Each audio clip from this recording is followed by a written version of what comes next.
یہ نہیں عرض کی کہ مسلمان 2 مرتبہ روئیں گے، اسلام 2 مرتبہ روئے گا، پہلی بار جب آپ کا وصال ہوگا اور دوسری بار جب فاروق اعظم شہادت کا جام نوش کر جائیں گے۔ اسلام کو عزت دے، پھر وہی اسلام رویا ہے، اور کر رہے آپ پھر وہی اسلام شہادت عمر بن خطاب رضی اللہ تعالی عنہ پر رویا ہے۔ حضرت امیر المومنین کی جو شخصیت ہے وہ ہر جہت ہر اعتبار سے دیکھیں، آپ کی شخصیت کا تقوی ہو، طہارت ہو، خوف خدا ہو، للہیت ہو، اخلاص ہو، خدمت خلق ہو، رعایا کا خیال کرنا ہو، سلطنت کا نظام ہو، جس جہت سے بھی دیکھیے یقین مانیے اتنے وسیع تر عنوانات ہیں کہ یہ تو 6 ماہ نشستیں مسلسل جاری رہیں اور بندہ پھر ایک وصف عمر پہ بات کرے اور اینڈ پر یہ کہہ دے کہ حق تو یہ ہے کہ حق ادا نہ ہوگا۔ حضور علیہ الصلوۃ والتسلیم نے فرمایا میرے بعد کوئی نبی ہوتا تو عمر ہوتا۔ نبوت کا دروازہ ذات اقدس پہ تمام ہوا، بند ہوا، حضور آخری نبی ہے، حضور کے بعد کوئی نبی نہیں ہے۔ اتنی شان والا عمر نبی نہیں ہے کیونکہ حضور آخری نبی ہے، تو کوئی اور کیسے نبی ہو سکتا ہے؟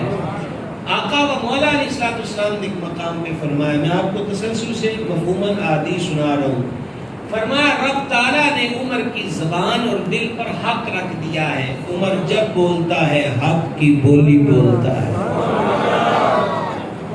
سید العالمین خاتم النبیین صلی اللہ علیہ وآلہ وسلم نے حضرت عمر بن خطاب فاروق اعظم رضی اللہ تعالیٰ عنہ سے فرمایا، امام قرطبی نے اس کو نقل کیا، فرمایا عمر جب تم قبر میں جاؤ گے نکیرین تمہارے پاس آئیں گے، کالے بال سر سے پاؤں تک لٹک رہے ہوں گے اور ان کے ہاتھوں میں لوہے کے گرز ہوں گے اور ان گرزوں کا وزن اتنا ہوگا کہ سارے جن اور انسان بھی اس کو اٹھا نہ سکے۔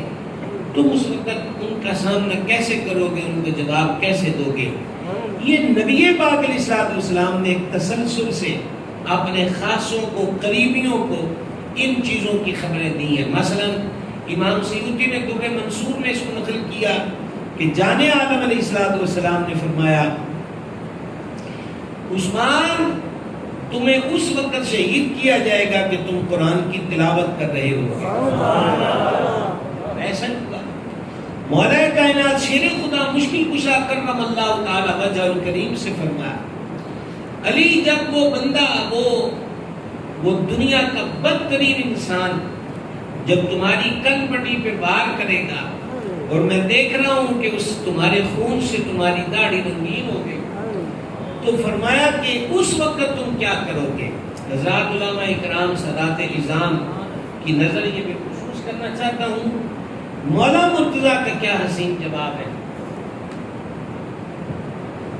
کہ آپ اس وقت کیا کرو گے علی جب ضرب لگے گی اور خون نکلے گا اور داڑھی شریف رنگین ہو جائے گی، کیا کرو گے اس وقت؟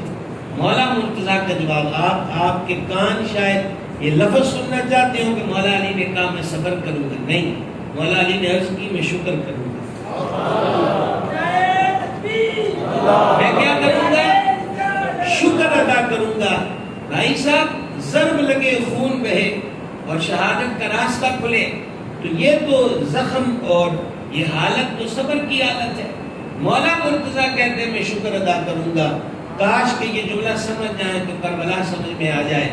مولا مرتضیٰ نے عرض کی حضور مجھے ضرب حق کی راہ میں ماری جائے گی، اور حق کی راہ میں جب ضرب لگے تو پھر شہادت کا عرض کر رہا تھا کہ ہم تو صرف لفظ بیان کر سکتے ہیں، یہ کیفیت جو سیدہ پاک نے محسوس کی ہے اس کو میں لفظوں میں کیا بیان کروں؟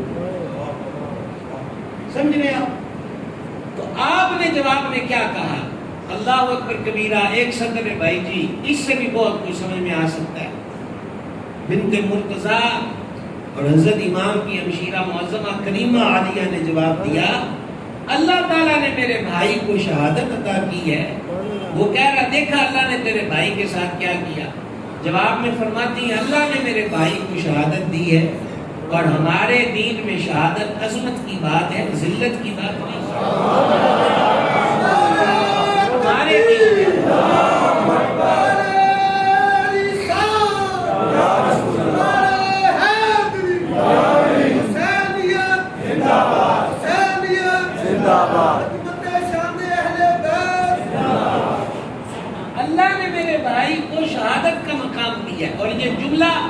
کروڑوں ضرب تلوار کی بھی کیا زخم دے گی جو یہ ایک جملہ مولا مرتضیٰ کی شہزادی نے ان پہ وار کیا ہے۔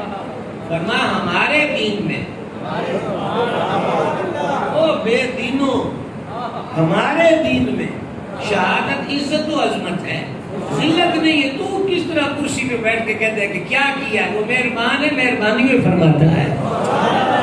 یہاں سرکار عمر بن خطاب رضی اللہ تعالیٰ عنہ سے فرمایا اس وقت کیا کرو گے؟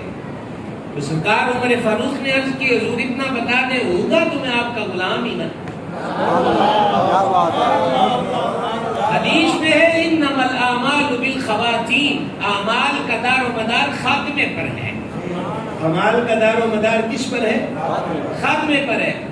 فرما ہاں تو ہماری غلامی میں ہوگا، یہ میں مفہومی معنی بیان کر رہا ہوں۔ عرض کی پھر تھوڑی نظر چاہیے، یہ جواب انہوں نے اسی دے لیا۔ نکیرین آئے اسی حالت اسی کیفیت میں مر ربک ما دینک، فرما بیٹھ جاؤ۔ وہ بیٹھ گئے، فرما مر ربک کا جواب یہی نہ ربی اللہ، تو میرا رب تو اللہ ہے، تمہارا رب کون ہے؟ ما دینوں کا پوچھتے ہو تمہارا دین کیا ہے؟ تو اس کا جواب تو دین الاسلام ہے نا، تو میرا دین تو اسلام ہے، تمہارا دین کیا ہے؟ اور یہ حضور کی ذات کے بارے میں پوچھ رہے ہو تو وہ میرے نبی اور رسول ہے، تمہارا نبی رسول کون ہے؟ فرشتوں نے ایک دوسرے سے کہا یہ پہلا بندہ ہے جو آج ہم سے سوال پوچھ رہا ہے، ہم اس کو کیا پوچھیں؟ چلو اللہ کے دربار میں جاتے۔ میرے امام نے کہا نکیرین کرتے ہیں تعظیم میری، فدا ہو کہ تجھ پہ یہ عزت ملی ہے۔ سامنے والے بھائی صاحب توجہ، میرا دماغ خراب ہو جاتا ہے، میں معذرت چاہتا ہوں، میں تو رٹی تقریر کا نہیں ہوں، میں تو سڑک پہ چلا ہوا بندہ، کہیں ٹپ کھڑک رہے ہیں، کہیں آپ باتیں کر رہے ہیں، کہیں کچھ ہو رہا ہے، ساری بے سبری۔ لا حول ولا قوت الا باللہ۔ کیا کہیں آپ سے، سارا ربط بے ربط ہو گیا۔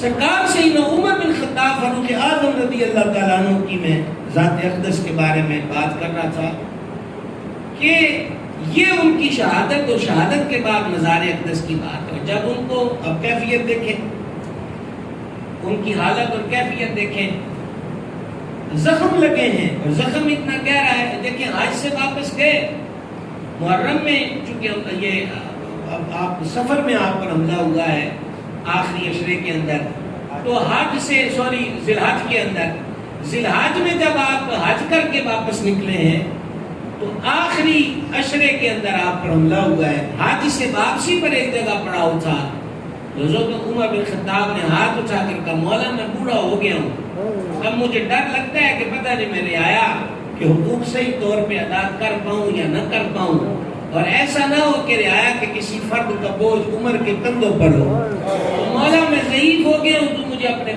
پاس بلا لے۔ اچھا فکر کس چیز کی ہے؟ رعایا کی فکر کس چیز کی؟ بھائی صاحب کیا ہے؟ آپ کتنی اقبالیات ہے سرکار عمر بن خطاب رضی اللہ، یہ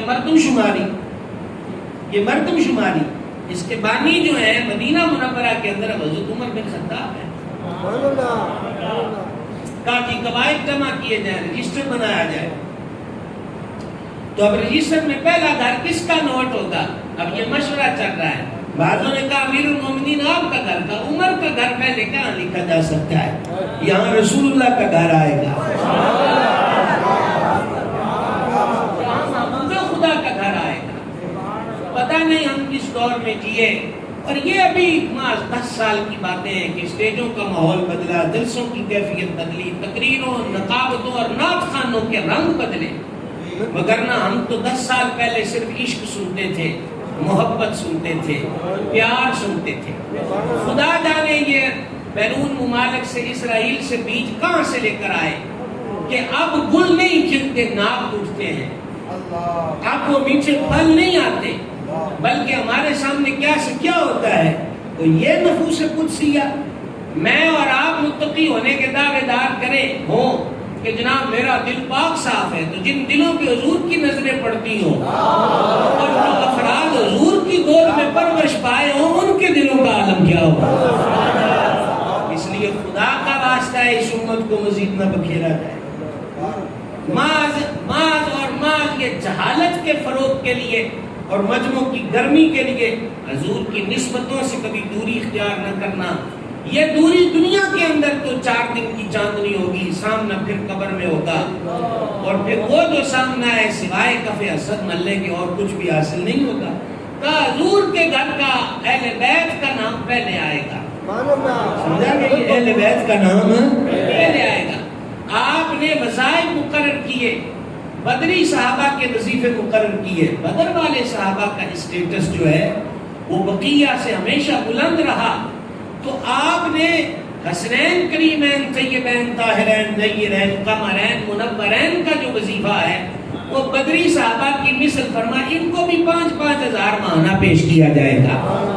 آپ اس سے اندازہ کیجئے کہ سردار عمر بن خطاب رضی اللہ تعالیٰ عنہ کے قلب و نظر میں، اور پھر اسی یہ بات چل نکلی ہے تو تیسری روایت بھی سماعت فرمائیے گا کہ حضرت کریم ابن کریم سید ابن سید سرکار امام حسن مجتبی علی جد کریم علیہ الصلوۃ والتسلیم ملاقات کو تشریف لائے.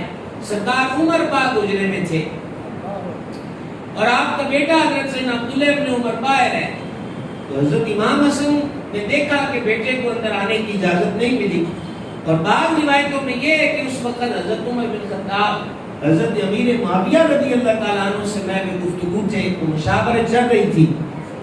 تو حضرت امام حسن پاک بھائی سے پیچھے ہوئے کہ بیٹے کو منع کر دیا گیا ہے کہ مجھے بھی اجازت نہیں ملے گی. بعد میں حضرت عمر پاک کو پتہ چلا تو آپ نے حضرت امام حسن سے ملاقات فرمائی اور کہا شہزادے آپ آئے اور بنا دشن بخشے چلے گئے. کہا جی وہ آپ کے بیٹے کو اجازت نہیں ملی. تو میں نے کہا مجھے کیسے ملے گی؟ اگر یہاں تک آپ جملے میں ساتھ تھے تو اب اگلی بات کو سمجھنا.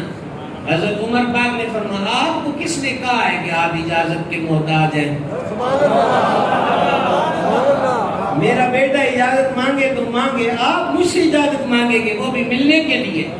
اور بعض روایتوں میں اور بعضوں میں یہ بھی ہے کہ یہ جو بات میں اگلی کہہ رہا ہوں یہ دوسری روایت میں ہے کہ منبر پر بٹھا کر حضرت عمر پاک نے یہ کہا تھا، آپ نے اپنے سر کی دستار اٹھا کر عرب کا مشہور جملہ بولا، یہ ہمارے سر پر بال کس نے اگائے؟ آپ کے نانا کے سوا. اس کا معنی ہماری بولی کے اندر یہ ہے کہ ساریاں توڑیاں ہی بارہ نے توڑیاں ہی برکتہ نے عمر کو مقام و مرتبہ و عزت و عظمت جو میسر ہے وہ آپ کے نانا کی نگاہ لطف کا صدقہ اور طفیل اور توسل اور برکت ہے. اب یہ کیسے ہو کہ جن کی نگاہوں نے مجھے یہ شان بخشی ہے ان کے نواسے اب مجھ سے اجازت لیں گے؟ کہا وہ اور ہیں جن کو اجازت کی ضرورت ہو، آپ کو اجازت کی ضرورت نہیں. سمجھا دیئے یہ ہے حضرت عمر بن خطاب فاروق اعظم رضی اللہ تعالیٰ عنہ. لگے آج چوتھی روایت بھی سنو. اب بات چل نکلی ہے تو چل نکلے. مشہور ہے لیکن توالت میں نہیں جاتا کہ غنیمت کا مال آیا، بٹ رہا ہے، تقسیم ہو رہا ہے. سرکار امام حسن کو 1000، سرکار امام حسین کو 1000 اور اپنا بیٹا آیا تو 500. عدل و انصاف کا یہ نظارہ بھی کہیں ہے. ہم نے جب سے ہوش سنبھالا یہی پڑھا کہ فلاں نے اقربا پروری کی، فلاں نے اقربا پروری کی. حضرت عمر کا وہ سنہرا دور خلافت ہے جہاں اقربا پروری نظر نہیں آتی. اپنے بیٹے کو مچھلی کھاتے دیکھا، فرما کیوں کھا رہے ہو؟ اس کی دل کر رہا ہے. فرما دل دیا ساریاں نہیں بندی دیا. یہ تصوف کا وہ لاجواب نقطہ ہے اور اصلاح و تربیت کی وہ حسین بات ہے کہ آج تو دل کرا ہے کہ مچھلی کھائیں اور جیب میں پیسے ہیں تو مچھلی خرید لی. کل دل کچھ اور مانگے گا، چلو وہ بھی جیب میں گنجائش ہوگی. لیکن پھر یہ دل کچھ اور مانگے اور جیب میں گنجائش نہ ہو تو پھر تم ناجائز راستوں کا اختیار کرو گے. اس لیے فرمایا دل دیاں ساریاں نہیں بنی دیاں. بڑا پوائنٹ ہے. بچے آج پنکھوں سے جھول رہے ہیں، زہر کی گولیاں کھا رہے ہیں، دوائیاں کھا رہے ہیں، صرف اس لیے کھا رہے ہیں کہ مجھے میں نے ابے کو کہا تھا کہ مجھے موبائل لے کر دو، اس نے موبائل لے کر دیں گے. نتیجہ دیکھ رہے ہیں. سردار عمر پاک اپنے بیٹے کی تربیت یہ فرما رہے ہیں کہ حد میں رہنا چاہیے، خواہشوں کو بے لگام گھوڑے کی طرح میدان میں چھوڑ دینا نہیں چاہیے. بندہ ختم ہو جاتا ہے لیکن خواہشیں ختم نہیں ہوا کرتی. ہزاروں خواہشیں ایسی کہ ہر خواہش پہ دم نکلے، صورتحال ہو جاتی ہے.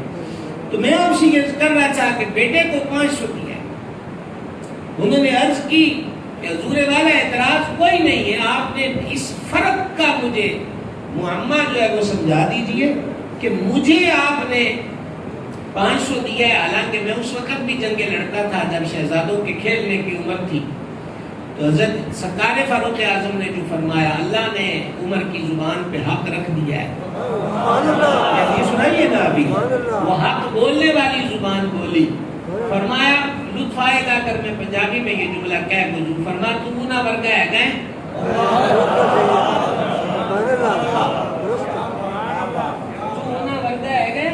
ان کے نانا سید الانبیاء ہیں اور ان کی نانی ام المومنین سرکار مخدومہ کریمہ خدیجہ پاک ہے، ماں بطول زہرا ہے، باپ علی المرتضیٰ ہے، تو ان جیسا ہے تو لے آ۔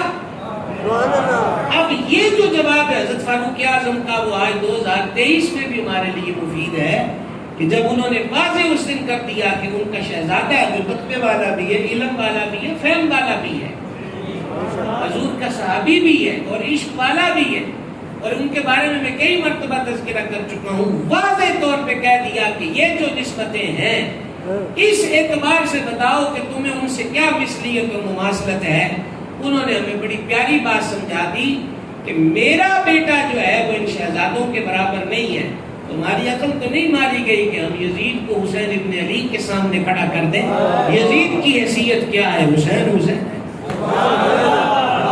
ان کا مقام عرفہ ہے، اعلیٰ ہے، بلند ہے، ہر جہت سے، ہر اعتبار سے، ہر وصف سے، ہر ناطے سے، ہر نسبت سے، ہر تعلق سے وہ عظیم ہے اور عظیم ہے۔ سمجھا رہی یہ بات کی؟ آئیے ایک قدم آگے بڑھتے ہیں۔ حضرت فاروق اعظم رضی اللہ تعالیٰ کی افضلیات میں سے، یا آپ نے جو بہت کچھ کیا، نئے شہروں کو بسایا، اور یہ جو آج کہتے ہیں دیکھیں نا رونا کیا ہوتا ہے، بڑے بڑے شہر ہمارے ملک وطن عزیز پاکستان کے، بولے آبادی بہت زیادہ ہے اس لیے سہولتیں نہیں، عوام رو رہے ہیں کہ ہمیں یہ نہیں ملتا، یہ نہیں ملتا، اور انتظام کرنے والے کہتے ہیں کہ انتظام کا جو ساز و سامان ہے وہ کم ہے اور آبادی زیادہ ہے۔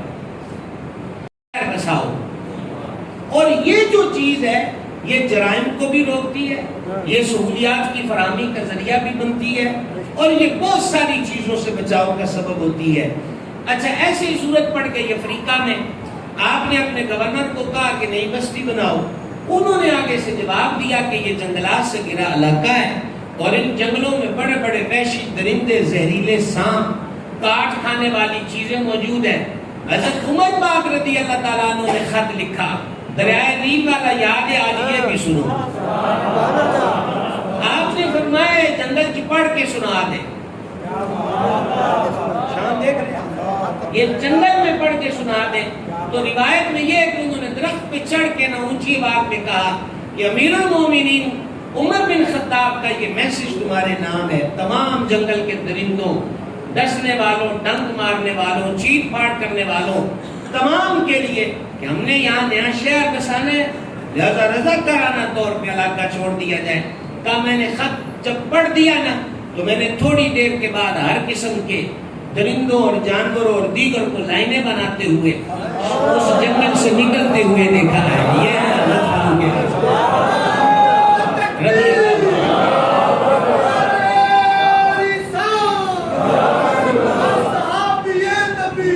عنہ۔ پھر اس کے بعد استبل بنوائے، استبل حضرت فاروق اعظم رضی اللہ عنہ، فوجی چھاونیوں کا قیام، یہ سرکار عمر بن خطاب رضی اللہ تعالیٰ عنہ نے مربوط طریقے سے کیا۔ دیکھیں کبھی جب ہم لفظ ابلیات بولتے ہیں تو اس کے شواہد کہیں اور بھی ملتے ہیں، تو اس کو اس پہ قیاس کیجئے جو پچھلی نشست میں بتایا تھا کہ سب سے پہلے مہمان نوازی کی جو ابتدا ہے وہ حضرت ابراہیم علیہ السلام نے فرمائی، اور ساتھ ہی عرض کر دیا گیا کہ مہمان نوازی تو ان سے پہلے بھی تھی، تو پہلے تھی، لیکن مہمان کے بغیر کھانا نہ کھانا، یہ حضرت خلیل الرحمن علیہ السلام سے اس کا آغاز ہوا۔ استبل بنوائے، فوجی چھونیاں بنوائیں، اچھا پھر نہروں کی کھدوائی، نہری سسٹم کو فروغ دیا سیدنا عمر بن خطاب رضی اللہ تعالیٰ عنہ نے۔ پھر اس سے ایک قدم آگے بڑھ جائیے، مؤذنین کے، معلمین کے، قرہ کے، جو تعلیم دینے والے ہیں قرآن کی، ان کے وظائف کا تعین اور تقرر کرنے والی پہلی شخصیت حضرت سیدنا فاروق اعظم کی ذات پاک۔